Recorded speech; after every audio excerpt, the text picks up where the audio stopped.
The broadcast is now starting. All attendees are in listen-only mode.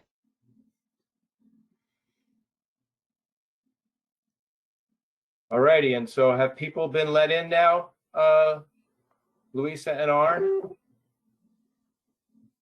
I believe that everybody who's on as an attendee can hear you, yes. Great, okay. All right, we will start the meeting in just a minute. I had wanted to have this meeting outside in Junction Park, and given that it just started raining, I'm glad that we didn't. I think it would have been a beautiful idea to have it in Junction Park, but obviously it's best that we're doing this over the internet. So I see that we've got about 30 people, members of the public. Welcome to you all. We will start in just 1 minute. Just want to give a couple more minutes for folks to arrive who may be having some trouble logging into this meeting. So hang on to your hats and don't get wet. And Mark and Louisa, I think that I just wanted to, there are two ways that attendees can bring up subjects. In general, attendees are muted, but if people look at their control panel, there's a tab there for questions and a tab there for chat. So people can enter in either. Probably one of the things that might be the most helpful is we're going to have a discussion period towards the end of the meeting. And so if people can type in questions or ideas, then we'll have a record of those questions and we can just sort of like read through them, if that makes sense. Great. I think you should repeat that in a few minutes, Arn, just so people are still arriving, just so everybody can hear that. Well, I'm going to get this meeting started. Welcome, everybody from the community. Thank you all for attending this first neighborhood meeting of the Somerville Junction Park Expansion and Renovation Project. I'm Mark Niedergang, the Ward 5 City Councilor, and we're fortunate to have two of the senior staff from the Public Space and Urban Forestry Division with us. Luisa Oliveira, who's not on the screen, and Arn Franson, who is on the screen, but you see that he's got Luisa's name. So we're not trying to trick you. We're just trying to deal with the technology as best we can. So in a minute, I will turn the meeting over to Luisa and Arn for the presentation.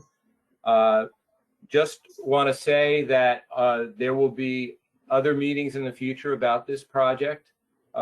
It will take a while before it is actually realized. And I just want to say that if you want to be on an email list that I'm keeping for this project, please get in touch with me. Email me, just say I want to be kept in touch with Junction Park progress, and I will put you on the list and make sure that you're notified of future meetings. So at this point, without any further ado, I want to turn the meeting over to Luisa Oliveira and Arn Franson for the presentation. And let me just say one other thing. I'm tremendously excited about this project. There is nothing in my mind that is greater than turning a parking lot into a park in Somerville with our very limited open space. So thank you, Arn and Louisa, and take it away. Great. Can everyone hear me? And it says that you can see me, but I don't know if that's true or not. Arn, can you see me? Yes, I can see you. Okay. But let me just double check before we go any further. So we were talking about what the audience can see. So what do the two of you see right now? I just see you. Yeah, I can see both of you and I can hear both of you. Okay. And I'm going to stop my camera now so that you guys can do the presentation on your own. So welcome, everyone. Thank you for spending your Wednesday evening with us. We are, as Councillor Niedergang said, talking about the expansion of Somerville Junction Park. As many of you may know where Somerville Junction Park is, right now it's being used as staging for the Green Line extension, and we'll get further into that. But we are going to expand it, which adds 0.83 acres to our open space, which is a very small amount, but Frankly, it's very hard to come by. So we're very excited. This, if any of you are familiar with the open space plan in 2017, this was called out for in that plan. And so it's something that we're really excited to see GLX vehicles moving off of and to get this turned into a park. So a couple of logistics. As Arn said, if you can write your questions in the chat, please have patience with us because we're probably the people who least love go-to or no go-to. So we're going to try our best. We're going to go through a slide presentation, and then at the end there will be plenty of time both to answer questions and to get your feedback and to allow folks to comment. We would like to try to wrap up around 8:10. So this slide presentation should take us about 15 minutes, and then the rest of the time. And please feel free to chat with us and tell us if we can do something better, because we're a little bit not as tech savvy as we should be. Okay, so slide 1. I'm assuming that everyone can see the slide. Are you getting any comments, Arn, that something's wrong here? Let me just check the chat. I'm not seeing anything in the chat, but I'm not sure. Louisa, if you would double check the chat, I think it might be better for you to check. I don't think I'm as an organizer, so you may see chats that I don't. I think I'm listed as a presenter. Okay, I've got nothing here. Good. That's good. So let's go Right. forward. All right. Okay. So this. So slide number 1, this is, again, the Somerville Junction Park. Many of you know the existing Junction Park. We're going to go through and I'll give you a preview of the agenda. So next slide, Arn.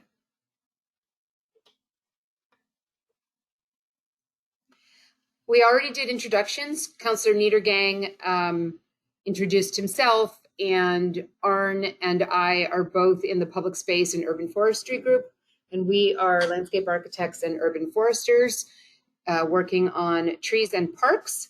We're going to talk a little bit about the background of Somerville Junction Park, the scope of our project now, existing conditions, the opportunities and some of the constraints of the site, and then some of the concepts that we've been batting about, and then getting your feedback and giving you the project schedule. This meeting is right now we are applying for a park grant, which is the Parkland Acquisition and Recreation. I don't remember what the C is for, but it is a state grant, and it's one of the mechanisms that we use to fund our parks. So we apply for it every year, and this is Somerville Junction expansion will be that application this year, and that is due this week. So we're working to get that into the state, and that gives us $400. There is a $400,000, excuse me. There is a match that then the city commits to. So next slide. Very good. Coming up. There, that's us again. If you need to spell our names. There you go. And then Arn is going to tell us a little bit about the background of this space, because he was the project manager the first time they renovated it. I was actually one of several people who was working on the development of Somerville Junction Park, and so there truly was a team effort. If people have been around for a number of years, older residents may remember that Somerville Junction, the site that we call Somerville Junction now, was an overgrown mess. I recall being down there, and there would be, piles of asphalt, piles of concrete. Everything was overgrown. We knew from talking to people and from some visual indicators that people had been dumping oil from servicing their cars and stuff on the site. It had a problem with a homeless camp back there. There had been some talk about teens hanging out there and problems associated with that. So there were a lot of good reasons to focus on this site and to get it renovated. And so trying to transform that space and to create something new And, obviously a cleaner, safer space for the community was a motivating factor. So if you go into the long-term history, this site, you can see, if you go into the park, you'll see that there's a plaque in the park which discusses this a little bit. But the site was a former rail depot, largely used for shipping and distribution in the Somerville area. And that was, one of the key components of the rail network that used to go through Somerville. So that went away in the 1930s. Then as the site was in decline, it then became more of a dumping ground. I think both from, I'm not sure who, we could track the dumping back to, but it was clearly a problem. So we applied for several grants, and we got an EPA brownfields grant to clean up the site, and that was huge. So that work was completed in 2008, and we had completed, and we had done a renovation at the same time. We cleaned up the site, removed all the vegetation, which was very much a scrub growth in between the piles of rubble. We then capped the site. So if you go down, one of the reasons that there aren't trees in Somerville Junction Park is because there is a cap, several feet down under the top layer of soil. So that was part of the cleanup. And so since then, it's become a very popular, space, both for people cutting through from Woodbine at one end of the park to Central on the other end. And it's been very popular with dog owners. We've had those reports repeatedly, but it seems like it's sort of like, it's continued to be popular and being reasonably well maintained. I'm not saying there couldn't be other changes to improve it, but I think that it's been a reasonably successful space. Liz, I'll turn it back over to you. Yes, thank you. I'm not seeing anything in the chat, so please do let us know if you can't hear us or something is malfunctioning. So just to give you a little bit of context, it is kind of a very quiet park right now, but as you may know, the new community path is going to be running along the side of it, and you can you'll come up. If you're familiar with the site now, there's going to be a little bit of a ramp where you go down to the level of the community path, and then you come up and you will cross over Lowell Street and then continue on the community path. So at this point, the GLX team is scheduled to be done in the spring of 2022. And that's when we will hopefully gearing up to do construction after that. This map shows you where the park is between Central and Lowell Street. You can see there's a purple donut. That's where the newly renovated Hoyt Sullivan Park is. So this starts to be an area where there are these two nodes of park space that you can use. Hoyt Sullivan is primarily a playground with a basketball hoop. But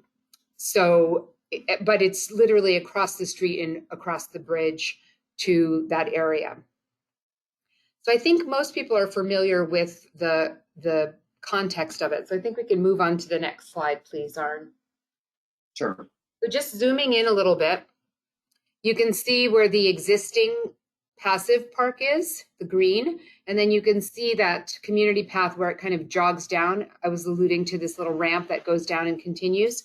And then you see that the yellow is the proposed expansion, which represents about 0.83 of an acre. So there's a sharp embankment and then the MBTA right of way. So remember, there will be trains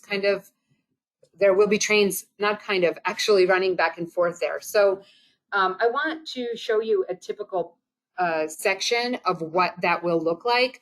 Many people are very excited about the community path, as we all are, but in fact, it's going to look very different in some places. Where this park is, you can see the train at the very bottom, and then there's a very steep wall or a very high wall, and then a planted slope. There will be a fence keeping people from going onto the rails. There will also be a railing so that nobody can get to that area. And then there's the community path, which is really 12 feet. So it's not a very wide space. It's enough for commuting. And also just note, in some places, the path will just be that 12 feet and won't have the two shoulders. at Somerville Junction will then have the slope going up and then the rest of the property. So this is at the present Somerville Junction Park. And their slopes are to be planted at 2-to-1, so not super steep, but not very usable, and especially where there's a handrail and the fence. So it's not usable open space. And that is what, when the GLX team leaves, they will leave us with. So I'm going to turn it over to Arn, who's going to go through the existing conditions, and hopefully that slide will start to translate into these photographs for everyone. Okay, I think if you're familiar with this site, a lot of these things will be familiar to you. So if you look at this image, this is very much a reflection of the park as it exists. It has its benefits in terms of its location and its connections to the community, at both ends of the park, or Woodbine at one point, the community path, and the connection to the Lowell Street on the community path, and Central Street and Point Sullivan Park, and further points down the community path. But there are definitely some areas where it could be improved. The current park lacks shade, so that would be something for people to consider, for us to consider. It is and can serve as a great destination along the community path. If you think of the community path as a sort of like necklace of jewels along it, whether they're park spaces or other open spaces, this could be one of those spaces. But as I said before, the site has a cap underneath it, so this particular space, the older portion of the park, is limited in terms of the amount of excavation that we can do on the site. Gonna move into the next site. Here's the existing community path. If you look in the distance, you're looking towards the Lowell Street Bridge, and that's where the connection of the path will come from. When this park was designed, it was with the knowledge that the community path was coming, and so we incorporated this space along the side of it, knowing there would be a future link at either end. And so that's what's happening now. There will be a guardrail along the side of the path on the downhill side, and so there will, again, as we saw in the previous slide, we'll see vegetation sort of greening up that slope, but then the guardrail will prevent people from moving down into it.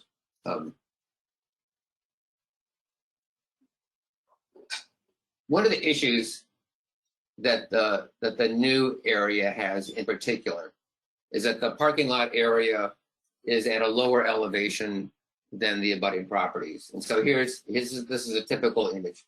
You can see the parking lot at the flat area at the bottom of the image, and then you can see the abutter's property in the background with the chain link fence dividing them. And the chain link fence over the years has essentially become a sort of retaining wall, not a proper retaining wall, but we've got two changes in elevation, and leaves and litter and other material is backing up behind the fence. So there will need to be, something done along this portion of the property to retain that slope.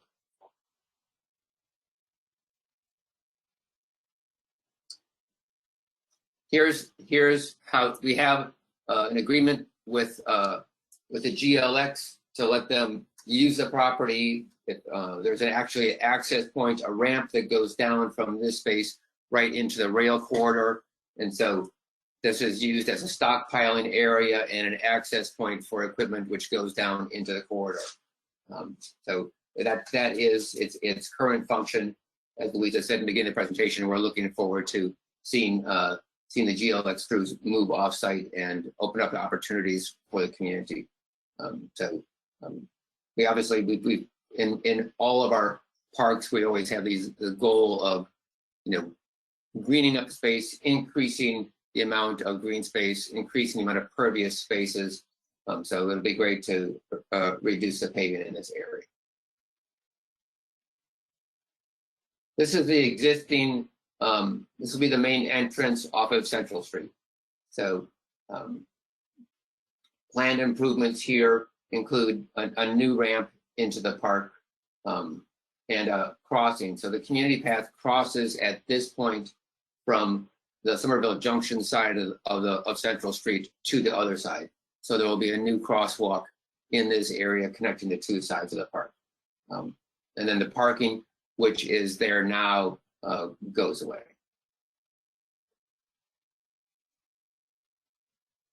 So thinking ahead, you know, what are the connections? What are the green space connections? And one of the things we want to pay attention to is the existing canopy that goes along the side of the park. And most of the trees here are on the abutters property, but it's one of our goals is to preserve these trees. These are a real asset to the space. We were talking about the need for shade earlier, and this is one of the assets we want to be aware of.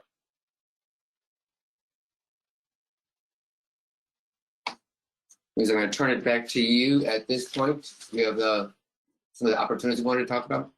Yes, thank you. We're doing a great little duet. So as with all spaces, this park and this site has some opportunities and it has some constraints. Again, we're excited to add 0.83 acres to open space. That seems like very little, but it's very hard for us to add acreage.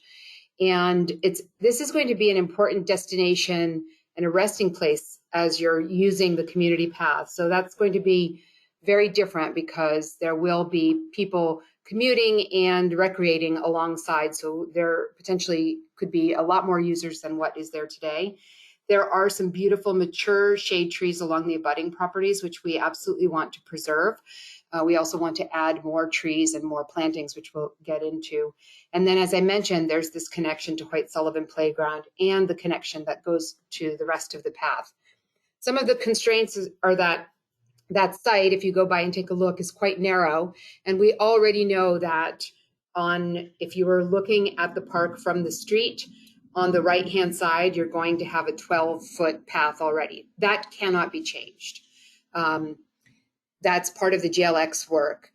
The potential for modifications at the existing Somerville Junction Park that's there today are limited because of the environmental cap. So we can't go beyond that cap.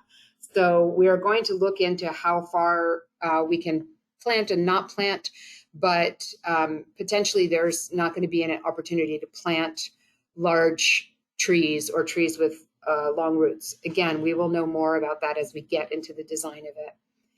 And then it's going to be a challenge, but one that I think is also an opportunity of safely integrating folks on bicycles and folks on strollers and what are those little things that kids go around in? Scooters, that's it, and scooters, as well as people walking with some uses. So obviously we're not going to try to put something where they're going to be conflicting uses because safety is very important. So if we continue on, this is really just to say that there are going to be a number of different things that we can do, but we have to make decisions based on all of them. Some of the conceptual inspiration that we've been thinking about is community gardens. We know that there is always a very long list of community gardeners who want to get into the community garden program. There is a community garden on the bikeway, but one idea is that this could expand that. We talked about potentially adding a simple water feature, nothing that is going to get millions of kids there, because again, there are some conflicts, but something that could be a way to cool off as you're traveling in the path or for the neighborhood. And maybe this isn't a kid feature, but becomes something more that adults can cool off. We're also exploring, and again, we're in very preliminary conversations. Once we hire a designer, we will have 3 community meetings as we do for all the parks. We are also exploring, is there an opportunity to showcase art? The bottom left-hand corner is some artwork that's being displayed, for example, on the High Line. And the last thing that we are exploring is there space to add a bike maintenance? We have one of these in Luann David Park, which is where the Powder House School once was. And it seems like it would be a good opportunity to add that here, given that people are riding their bike in this area.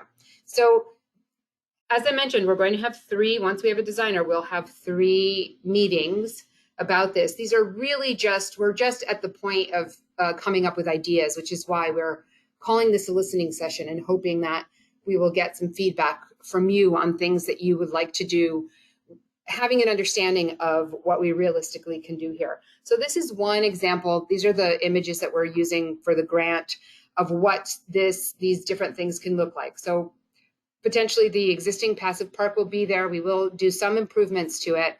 And then we talked about, could we have a splash pad? We also talked about, oh, and I'm sorry, I didn't include this on the slide before, fitness equipment. That was another thing that could work in this space. And proposed community gardens. So we are not married to any of these ideas at all. We're just generating some images to get people thinking. But we also want to acknowledge that it's not a very big space and there's going to be a lot of conflict. So if you know of ideas, we're happy to hear them and list them here. We go to the next slide, Arn. Sure. Yeah.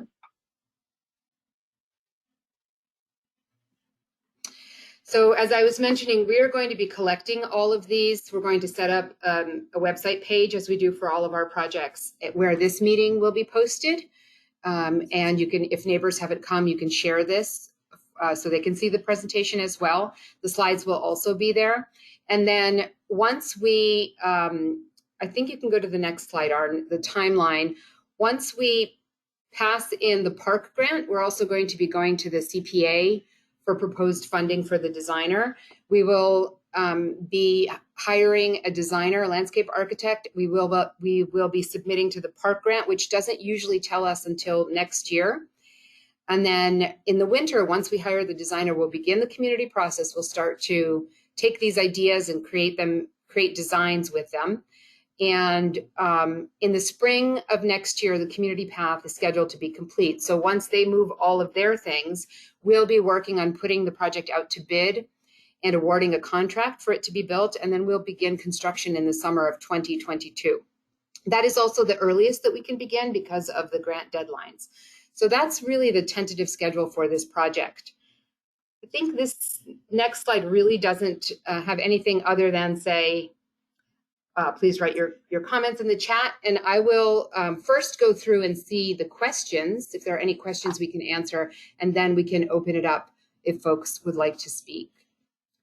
Okay, give me a second here. It looks like most people are just telling me that they can see the presentation, which I appreciate. Thank you very much. Will Somerville Junction Park have a fence lining the park along the tracks? I think we answered that in the cross section that we showed of what the Arn, I think you can jump up to that.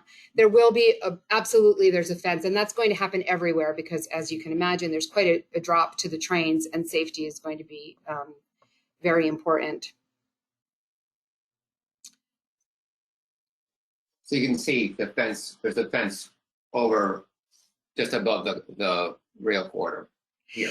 Someone rightly suggested that we might want to use full screen on the presentation, which we're happy to do, but oh, the person who suggested it left. So if anybody can tell us how to do that, we're happy to do that.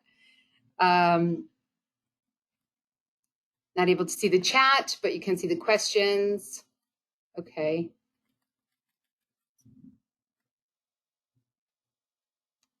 Can you make the presentation full screen? Okay. I assume the presenters could see this. I was saying I can see their presentation. They're referred to a chat, and this is the only one I see. Everything sounds and looks good. Well, that's great feedback. Wish we had some photos of it as it was before the initial renovation. We maybe can find some of those. I think we can put those up on the website. We've got those in a file somewhere.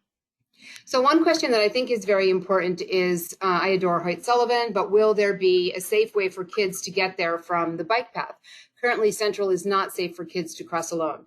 One of the improvements, and I think this was in one of the slides that we will be making, is a crosswalk that will go across Central and connect to the other. But so potentially you can cross there and then come down the bridge.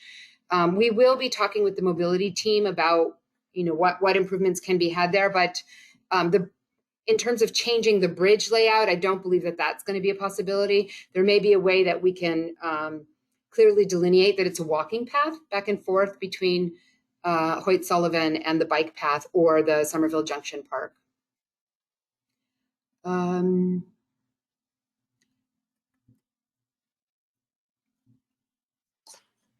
Hoyt Sullivan is a big playground for children as well. It seems quite nice. Yes, I think it is quite nice. People like it. Will this project be making any changes to the existing passive park or just involve the new space in the parking lot area?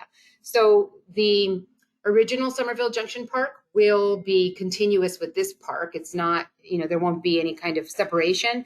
But as we mentioned, there are certain things that we cannot do at Somerville Junction Park, which has to do with the contaminated soil. So it won't be fenced off. It will read as one park, but there are limited upgrades that we can make to the existing park is what we're saying.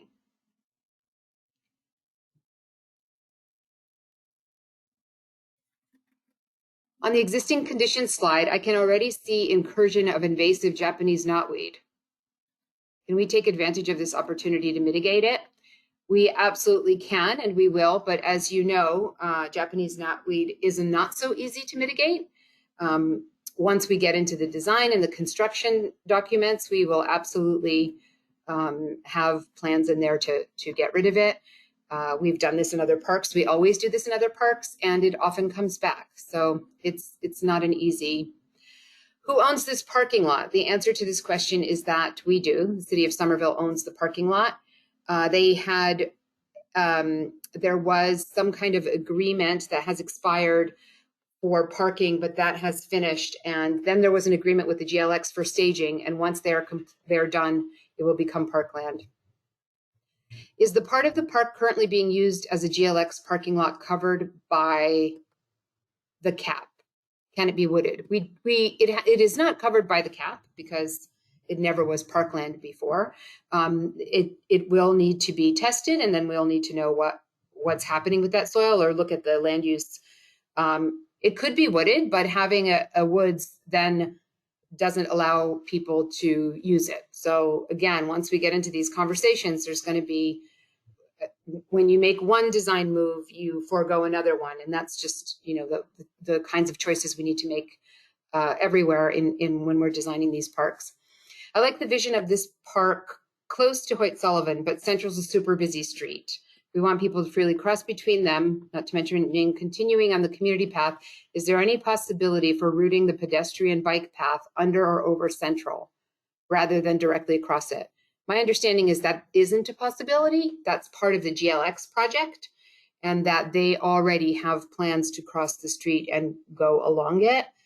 I imagine that if you were to make a ramp that was under or over Central Street, it would be an enormous undertaking in terms of costs that they would not be willing to do. It also would require a tremendous amount of space to get an ADA ramp that can safely travel and cross over the street and then go beyond. So it would be wonderful if that were something that we can change, but I do not see that as being a realistic movement that the GLX is going to do. Does New England Telephone Verizon still use the building across the street on Willoughby? Can we take that property and extend the open space?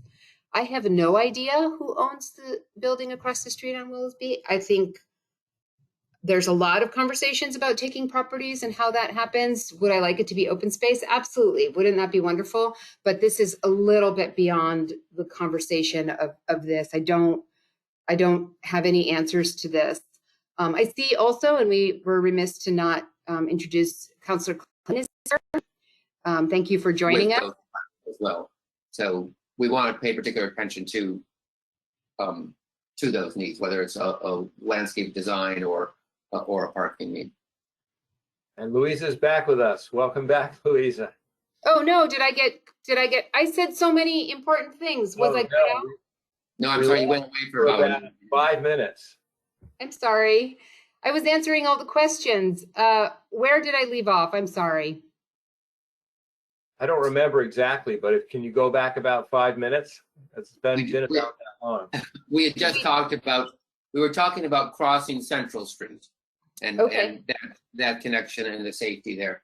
And Mark was raising that point, and I wanted to point out that, he was saying that the mobility team that we'll work with the mobility team to incorporate, any changes that we need to there, as we did at Hoyt Sullivan. I think before we did Hoyt Sullivan Park, there was no crosswalk there, and we didn't have that flashing crosswalk signal. So that helped at that area, but Central Street continues to be a corridor that people seem to move pretty quickly through, especially during morning and afternoon rush hours. Yes. Now, there was another question, and please let me know if I answered this before getting cut off, about potentially building a bridge under or over Central Street. Didn't answer that, no. Okay. No. So I was putting my very realistic face on and saying that that's highly unlikely, one, because of the cost that would incur, but also the amount of horizontal space you would need to create an ADA ramp to get over or under the street would pretty much take up the entire extra parking lot. So I think whatever improvements will be made with the mobility team, but they will be on the street. And the GLX plan now is to have a crossing area because the bike path continues. And then I think there are some opportunities to connect this, at least visually, with the Hoyt Sullivan Park. Somebody mentioned Japanese knotweed. Was that after I was taken away? Yeah, we didn't hear that. Sorry. So the question was, can we remove the Japanese knotweed? Japanese knotweed is an invasive plant that we find often in urban and not urban environments. And it's a horrible plant. We will, part of the construction documents will include removing the Japanese knotweed. But if you know anything about Japanese knotweed, we do this with every park. Sometimes it is not successful, and it is a very hard plant to remove. So yes, we can absolutely take advantage to mitigate it. We will, but it is really not a simple process. Someone asked who owns the parking lot. The parking lot is owned by the city of Somerville. We had a lease for parking on it. That lease then went over to staging for the GLX. And once the GLX is done, we have no leases and we'll be converting it into a park. It will not be drivable. It will no longer be a parking lot. So there won't be any parking. It will be a park. Someone asked if the part of the park currently being used as GLX parking lot is covered by the cap. It is not covered by a cap because that park was never tested or looked at for use as a park. And then the second part of that question is, can it be wooded? And my response was, I talked for such a long time to myself. My response was, it could be wooded, but again, these are the kinds of things that we have to work out as a community, because putting a dense planting of trees then means it's not usable for running around or water features or other things. So that is certainly on the table, provided that the soil is clean enough to do that. Then someone talked about, again, how difficult it is to cross the street. And then a question from Councillor Klingon, and thank you for joining us tonight. I'm sorry we didn't introduce you earlier, but as you can tell, this is a lot of movement at once. Councillor Klingon is asking if the New England Telephone Verizon still use the building across the street on Willoughby. Can we take that property and extend the open space? I have no idea. I cannot answer that question. That's way beyond me. I don't know who owns the building. I suppose there's a lot of conversations about city takings and how that's working. I think everything is possible, but that's not a question I can answer because I simply don't know. Louisa, I'll work with Councillor Klingon to figure that out. That's a wonderful idea. Yeah, I think we can work together in the fall and try to find out what the status is of that building. Great question. The next question is, as a dog owner, I know this park is really important to dogs. With the playground across the street, is it possible to make part of the park fenced in for dogs to run around? So that park currently is actually not an off-leash recreation area. You're supposed to have a dog on a leash there. It could become a dog park. But again, if it becomes a dog park, it's not a park for other things. And also, do remember that there are going to be a lot of people moving through here. So I think that those are the kind of things that need to get discussed as a community and decisions made. But what I hear you saying is one idea would be for that area to become fenced off and become an Orla, which is an off-leash recreational area. We have a number of them in the city. Someone asked how deep the cap is. I cannot answer that question because I don't know, but as we get into the designs, we will be having to go back and unearth those plans. Someone said, yay, water feature. The community garden idea is great, but wouldn't it mostly be shaded by those mature trees we want to keep? Again, we wouldn't cite the community garden unless we were able to get sun for that. So those are the kinds of things that we do in a preliminary site analysis with the landscape designer. But absolutely, we do need to have some sun if we want to grow some vegetables. Bike maintenance station is a great idea. This is currently a popular place for dog owners. I think an off-leash park run should be part of the design. I would love to see this as a pollinator corridor. The native plant ordinance requires 75% of native plants, but what if we went to 100 and really maxed out to provide habitat? Again, all things that will be worked out in the design. I'm not certain that I think some of the existing trees that are there are non-native, when we do want to preserve those, but these are questions that are meeting 2 and 3 of when we are talking about plantings. The long, narrow shape of the parcel lends itself to a kid's zip line, such as the Esplanade Playground in Boston. Again, something that we can explore. Current user of the existing park, a lot of us in the area have been using the park as a dog park during the past year. Is there an opportunity to fence off the park? Like there's a lot of momentum for a dog park. I'm curious about the area behind the chain link fence that abuts the park and if that will be reclaimed and included in the park. I believe it belongs to the city. I am an abutter. I am hoping for the restoration of this neglected area. I don't know which area you're speaking about specifically, but as part of the work that we do on this, we will have a property survey done, and that will distinguish where the property lines are. And then we will have to have conversations if they are, for example, on a butter's property. We will have to have conversations with the butters and work those things out. But we don't have definitive answers until we have a survey done for that. Louisa, I'm familiar with what that person is referring to.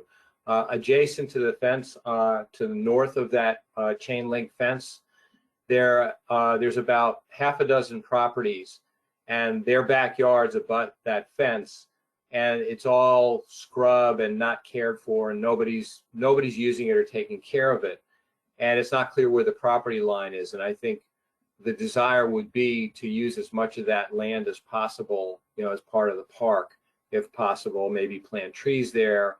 Whatever. So it's kind of no man's land now. Is this the area that Arn has on the slide, or is it somewhere else? Yeah, it's on the other side of this chain link fence. You can see a little bit of it there, and it extends almost the length of the parking lot. I see. I think it varies by the property. So as you follow the fence line along the various properties, there's different amounts of space, which appears to be like a narrow wasteland at the back of that chain link fence. Yes, our goal is to try, in as much as possible, of course, to turn it into parkland. So we will absolutely do that, but it does begin with having a survey.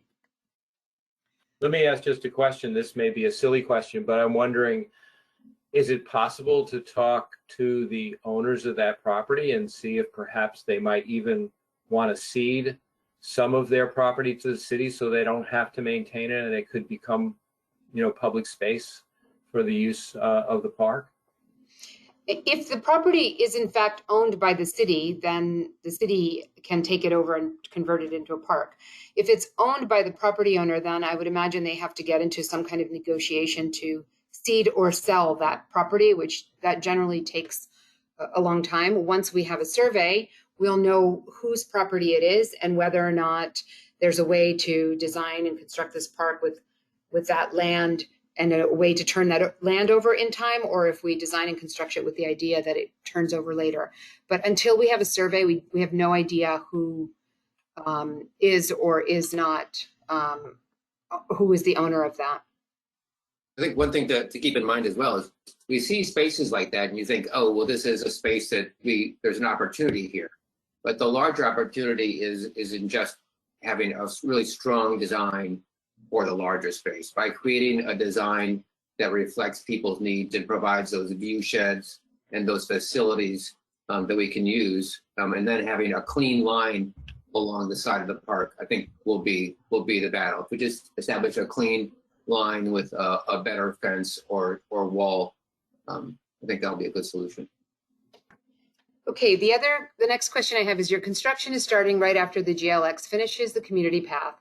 Can you keep the path open during your project? Absolutely. The path will be opened. There will be construction fencing, so you can't access the park space, but the path will be usable. I'm curious about the area behind the chain link fence. That question we just answered. Has a simple outdoor performance type space been considered to encourage occasional performance arts? I'm thinking Porch Fest, open air circus, small band shell, or something that could also be a shade structure. So again, some parts of this area will not necessarily need a shade structure. We do have performance spaces in many of our different parks. That's certainly something to be considered here. And again, it's a question of if there's a shade structure or most of the time when we're designing these things, we're trying to make them multi-use. So it could be a performance space that's also a seating area in the shade.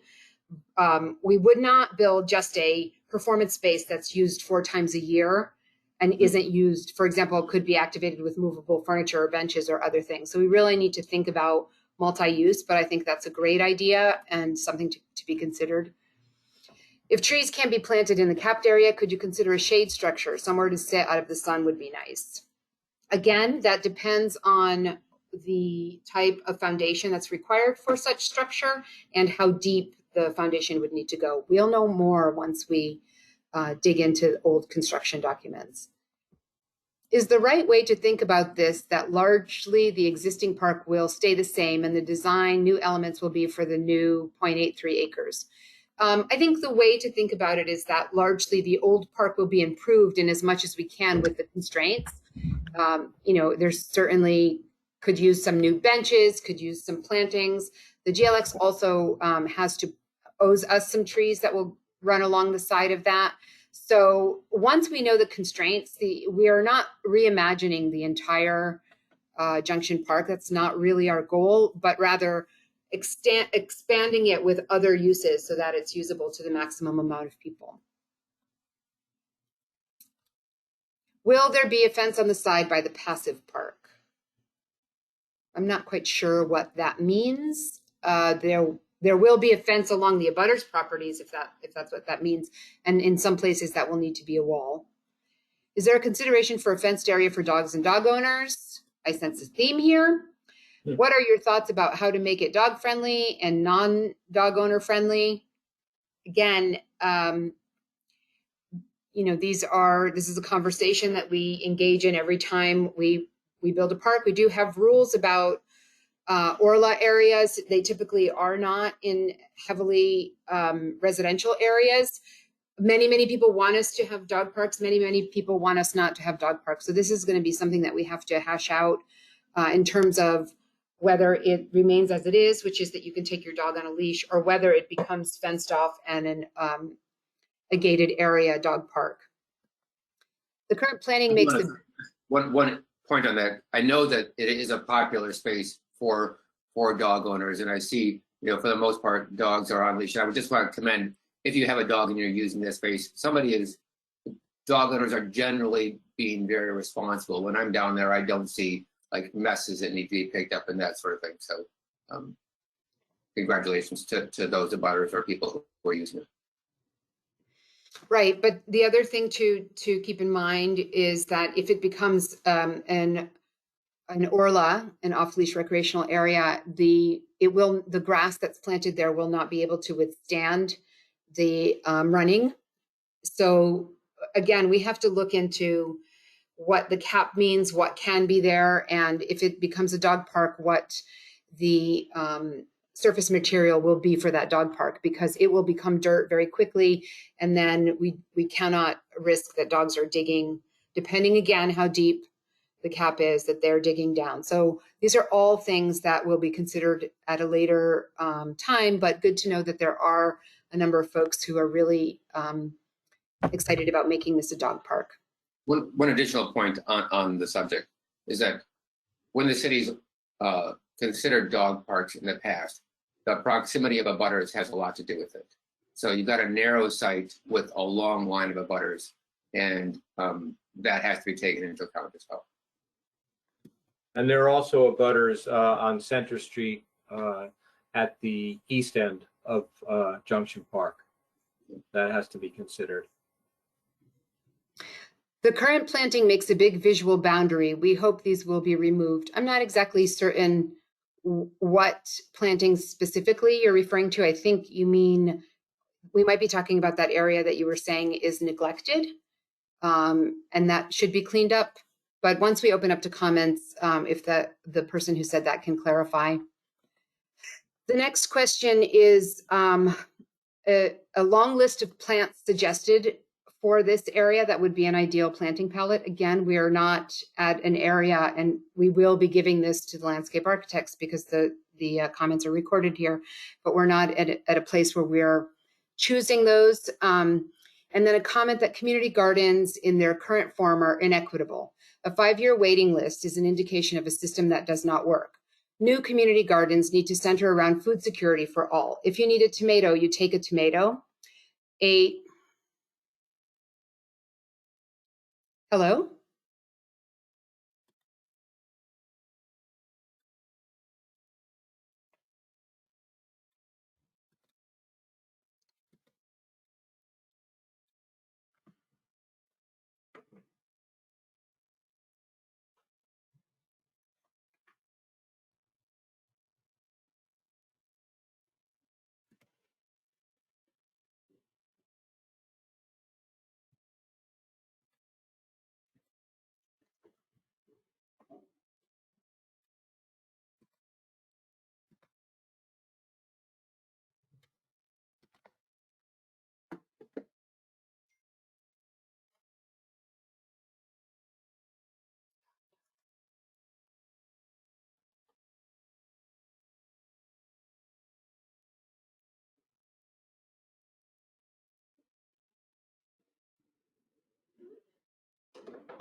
Hello, can you hear me?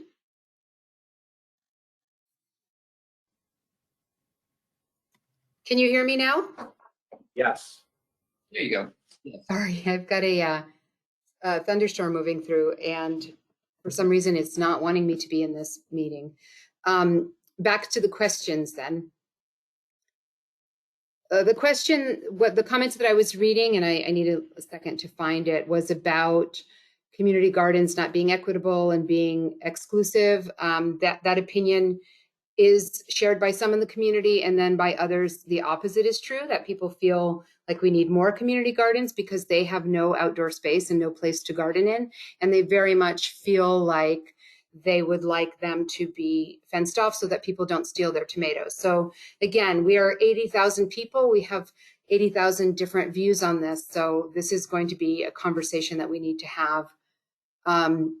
Continuing on that same question, depending on the location of the cap, I would be interested to see stormwater pilots like Shoemaker Green in Philadelphia that help to alleviate heat island and reduce flooding. This may or may not be an appropriate place for that. And that's something that we will explore. Green water normally is located, green infrastructure aimed at reducing flooding is usually located in an area where you have runoff from streets. So there may be some opportunity to do some of that, but if you are familiar at all with that area and the grades of the community path, I'm not certain that it's going to be likely because it all flows downward. But that is something that we will be exploring with once we have the designer. It would be nice to have shade structures and picnic benches in the existing passive space or the new parcel since tree plantings are constrained by the cap. The community craft. Good to see you. No, she's probably answering questions again. Sorry, Louisa. Can you hear me? There we go. Now you're back. Can you see me? We lost you for a while. Yeah. Yeah, now you're back, but we lost you for the last 2 minutes. Oh, no. Or more. Did we? I'm so sorry. Did we talk about drainage?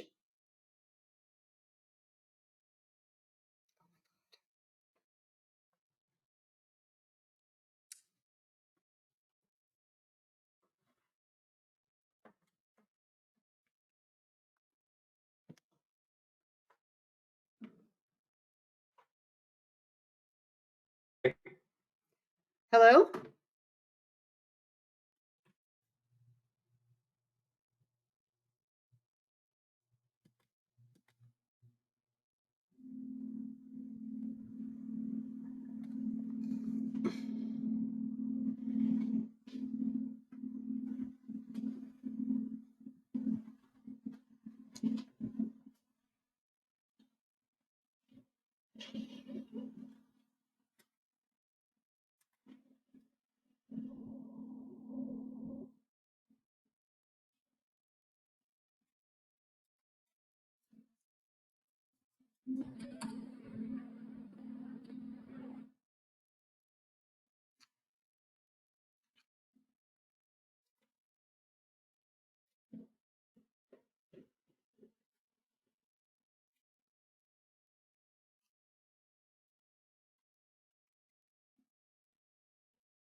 Hello, hello, hello.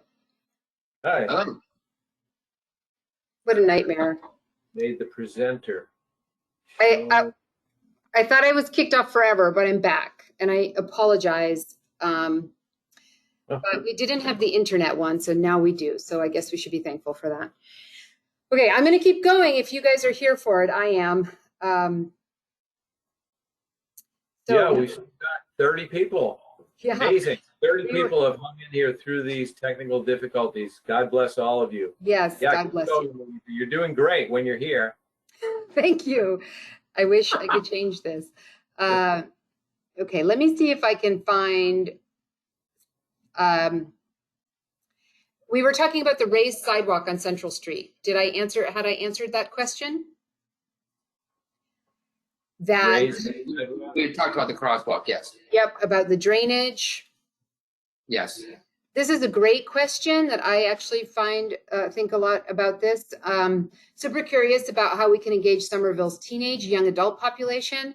We often will have meetings with Teen Empowerment and Groundwork Somerville Green Team, but there is absolutely, we know this from research, that teenagers are not engaged in design, and they, especially teenage girls, are the least users of parks because they seem to not have things that they want to do there. So I do think that we should make an effort to invite folks. If you know of any teenagers, please do invite them to the meetings. We absolutely, this is a problem that is very true in park design in general. So I'm very glad that you brought that up. Is there a copy of the presentation file available for those joining in progress? We will put that on the website. I don't know if other parents agree, but I'm a little worried about the splashing, attracting children who will want to run back and forth from Hoyt Sullivan. I think this really depends a lot on the child. What are people's experiences with having two spaces attractive to kids so close together?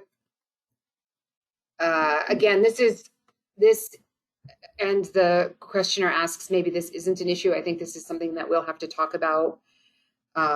Certainly if the children are small, they should be watched. And if they're big enough to go back and forth. I mean, I hear what you're saying. I don't know if this is an issue, but it will be interesting to see once we determine that if there will be a splash pad there, how parents feel with this. And again, if I have to say, the most difficult thing in our jobs is different, how people feel about risk and how people feel about play. And I don't mean children, because they have really clear feelings about it, but parents. So this is a conversation that we always have to consider, and definitely merit some more conversation.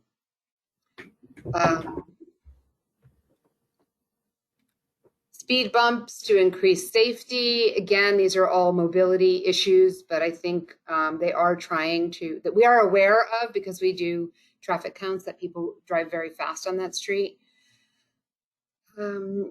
Questions about community garden space and how it's distributed. Again, the community garden program is actually governed by the Conservation Commission, and they are self-governing and have a whole community garden committee. We would like to make spaces that are equitable in terms of their square footage, but that is a conversation we would need to have also with the community gardeners. This would be amazing as an entirely vegetated with a walking path. Will there be any noise barriers between the tracks and the park? No, not that I know of. Do you see my question? I'm not sure that I do, but again, we'll open it up for speaking in a moment. Will there be any fencing for the splash pad? Again, not certain. We do a lot of there are splash pads with fences and splash pads without. It's once you start to break up the space into fencing, there's kind of a different feel to it. So it really depends. It depends on the children who are going there and the adults. And again, there's not enough space to make a big splash pad there. But we would like to include something where people will get some relief from the heat. On the record, requesting that this not be a dog park. I love dogs. I have a dog, but I don't want it to be a dog park. Many neighbors of the dog park concept, including me, do not support a defined dog park. I told you guys, there's a lot of people with a lot of opinions. We oppose the idea of a dog park. Hello, I live right in the parking lot. The edge of my property is actually city land, I believe. Is there any plan for planting along that edge to produce some privacy for the houses there? Please continue to come to these meetings. As I mentioned, we need to determine where the property line is. And I think there's no issue with either, in some areas it's going to require a wall, in others it could have plantings to create privacy. Lots of seating would be good. Will the driveway part remain? No, there will not be a driveway. You will not be able to drive upon it, if that is the question. No, the idea is that it is going to be a park. Can there be chalk areas for small kids? Potentially, but you will not be able to drive a car upon it other than the space for a DPW maintenance truck if they need to go in. Since you're talking about a dog park, can you add some space for a dog run? Will you be planting trees to help with the noise? We always try to maximize the number of trees we put in any park. I know that folks have some ideas about trees and their ability to stifle noise that I don't think are always based in reality. Yes, vegetated buffers can be incredibly effective when they're very big buffers. Planting one tree or one shrub really does not mitigate sound. Can the slope between the path and the new park be stepped to allow for seating? I'm not sure which slope we're discussing, but we will absolutely have seating. There's been significant flooding on Central outside the parking lot in recent storms. It may just be related to GLX activity, but hopefully that can be addressed. That's actually a very important piece of information. Again, if it's flooding on the street, then we have to look at what is mobility planning to do in that intersection and where is that street draining to.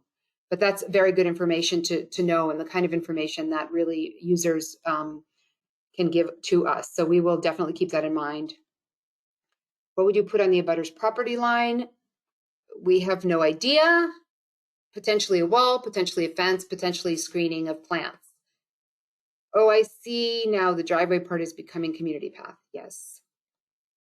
Great idea about performance space. Could be used as a passive theater space. Can you share images of what the fitness area can look like? I've gotten lots of use of the park with a child with a cast who needs to be out of a playground structures a few years back, and with kids who wanted out of playground during COVID. I like that it's just a safe field where kids and leash dogs can run around, and hope there's a way to maintain that element as well. If anything, this conversation can really illuminate how many differing opinions we have, and why I encourage you to continue to be involved in this process, because there will be people who have different and same opinions, and they will sometimes be in conflict. Will you be able to plant trees to help with this? Oh, sorry, I already read the train noise. Next meeting should be in person or hybrid. We agree. We would love this pandemic to end and to have a place where we can see each other. Who is the gentleman who is identified as Louisa? That's Arn. Arn is using my alias, but I am Louisa, and Arn signed in with my account. My 10 and 7-year-olds second the zip line. Please unmute me. We will unmute you as soon as we get to that phase of there's a lot of flooding. Again, super important. Nice presentation. Thanks for putting it together. You are welcome. I'd love to see the dog park, but understand potential constraints. And then we are getting thank yous.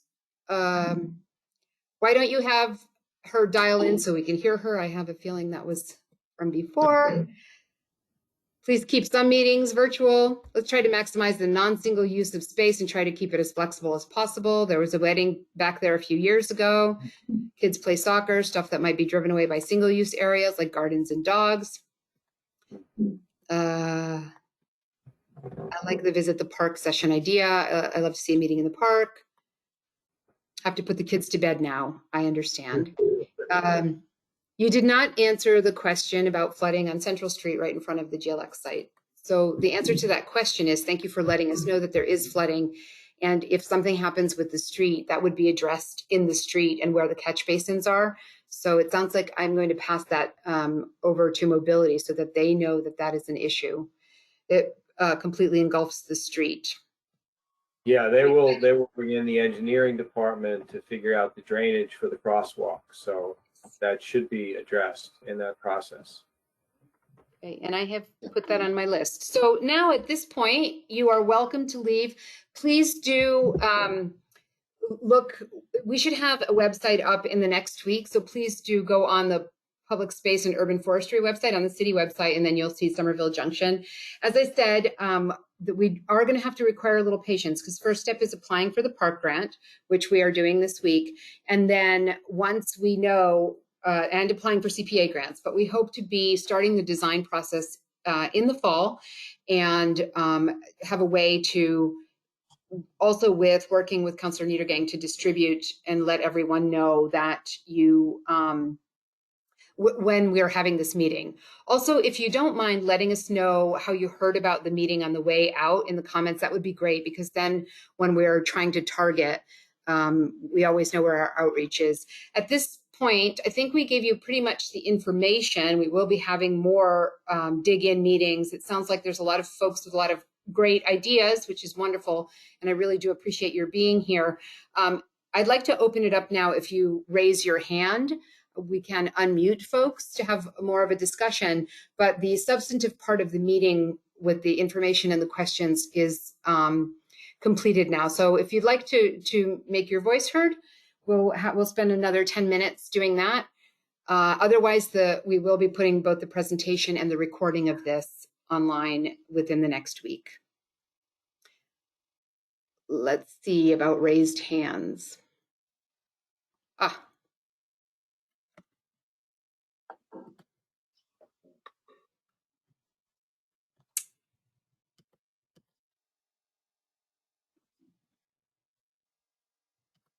Am I frozen? No. Okay, I'm just looking. I think you usually have to unmute people on your side and then ask them to unmute themselves to Yes, speak. okay. So we have a raised hand from Tori Antonino. I'm going to unmute you. Tori, you have to unmute you are self-muted. All right. Hi, everybody. I'm Tori Antonino. Hi. This great presentation. Despite some technology snafus, things went really well. So good job. I just have a few suggestions just for our planting plan. So it's going to have to be 100% native along GLX and the community path. So hopefully when you come to the Urban Forestry Committee, we'll be able to give you some input. I'm not speaking on behalf. I'm just speaking as myself. But we're going to be looking at staghorn sumac and scrub oak and your chokeberries and your little blue stems and your milkweed and sweet fern and other running plants. We're not going to be able to have larger trees on, between the bike path and the GLX. But I was hoping that, since we had that decimation of the GLX, the forest, that we consider using this space to get some of that canopy back. And I am the one who made comments regarding the community gardens. They are a lovely concept, but they are ultimately, they're inequitable. And if we are aiming for food security for people, all the people who live in Somerville, then having these privatized gardens do not serve that. And oftentimes they're given to people who own property. If there's a 5-year wait list for a community garden, then it is that setup is not working to serve everyone. So that's something that's my quest for this year, is to change the way we look at community gardening and food security. So I'm thinking that area could be better served as a highly vegetated green space. Maybe it's a nature space, education space about the importance of trees. Maybe it's a Miyawaki forest. But if we have room to sort of trying to get that vegetated area that we had on the GLX back, I think that would be the best use of space. I understand there are 80,000 different opinions, but for the community gardens, food security and equity are so important that I think it surpasses individualized, privatized community gardens. Thank you guys, and I'll see you at the next meeting. Thank you, Tori. Okay, next we have Antonio Bergiuli. Antonio, I'm going to unmute you and then you unmute yourself.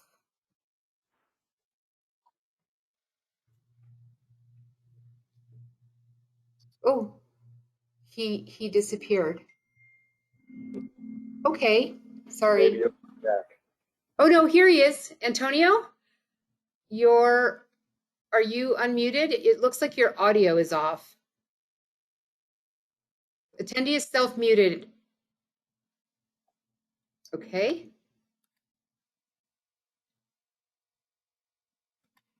Oh, here we can hear you. Hi, Yes. thank you. Can you guys hear us? Oh, sorry about that. I'm going to pass it off to I'm here with my wife, Sarah, and she's going to ask a question. So I wrote the comment about the shrubs and the screening shrubs. So I'm talking about where Center Street meets Woodbine, and there are this kind of circular arrangements of shrubs. And the thing is that unless you're in the park, you can't see what's behind those shrubs. So they actually create a real visual barrier that I find is unsafe for, just the security of the park. And we're butters, and at night there's a lot of people coming in and out, and they create just like a really. Yeah, I think I kind of listed things happen because of the bushes, to be totally blunt. So some kind of more direct visual access to the park, I think, would actually help kind of increase the kind of feel, welcoming feel, and kind of keep it safe too. Great. I thought you were saying that you wanted more visual barriers, so thank you for clarifying that. One little point on that issue is that if you look at the image that's on the screen, you can see the existing passive park, and you can see where Center Street is labeled. There's that little triangle of space, which is on the abutter's property and is not part of the park. And I believe that there's some vegetation there. I'm not sure if that's what you're talking about or not. I think In he's any case- talking. That's not what I'm talking No, about. just actually like exactly where Center and Woodbine meet, there's a series of low bushes that create a kind of arc, and visually from the street, it creates a direct visual barrier, so you can't see into the park. You can see it on there's this kind of circular design gesture, and it's created with this sort of mid-height shrubbery. They're double stacked. There's like an alley between them. Okay. And that's what I'm referring to. All right. Yeah. We can definitely take a look at it. Thanks for all your work. Thank you. Okay, next up we have Jay Spoon.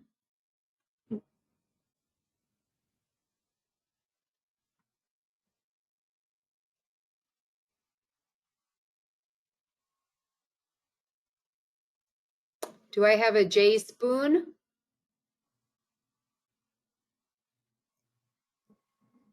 Okay, Jay Spoon, I think, has left. So we've got, with his hand up, Ron Newman.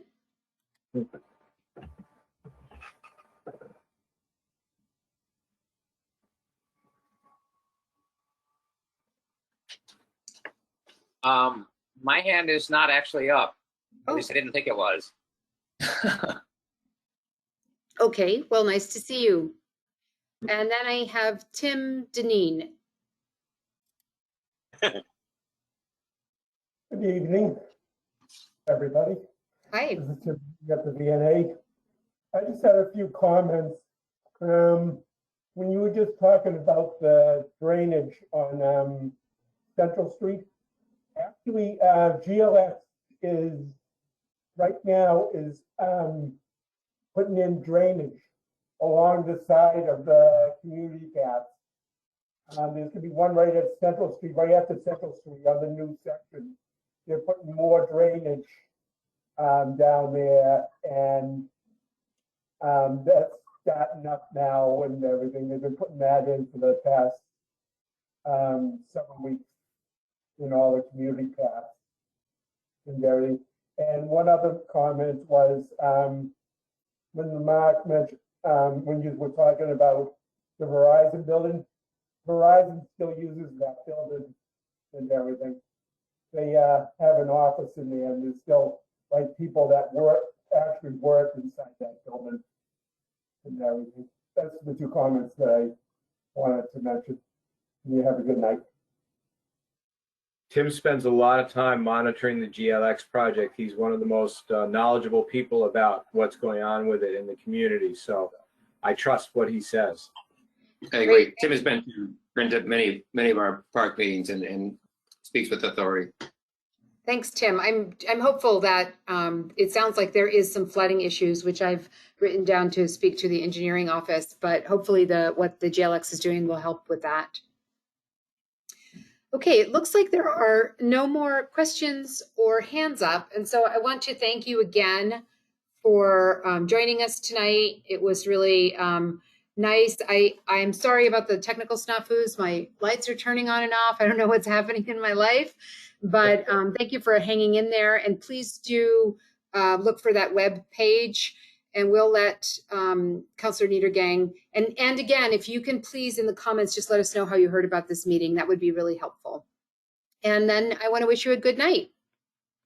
Thank you. Thank you all for coming. Good night. Looking forward to the next one and seeing this project move forward. Thank you, Arn and Louisa. Great presentation. Thank you, Councilor Niedergang. Appreciate it.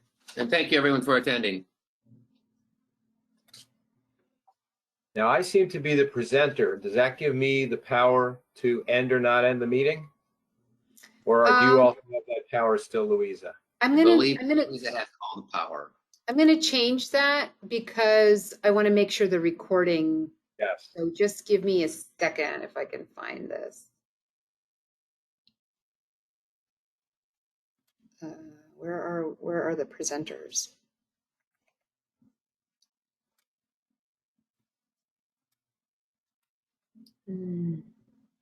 Oh, I can make another attendee the presenter. Could All you right. do that, please, and make me that person? There you go. Oh, Arn, you've now got your name on yourself. So should I make Somerville's Public Space and Urban Forestry the organizer? That's me. Yeah. All right. Okay. All right. I just did it. Great. You've disappeared from my screen. Thank you. But you've got that now, and I can leave without disrupting anything? Yes, I think so. All Thank righty. you very much. Thank you. Thank you both. Good night. Good night. Thank you, Mark. Have a good night. Take care. Thanks, Arn. I'm ending webinar for all. Very good. Talk to you soon. Bye-bye.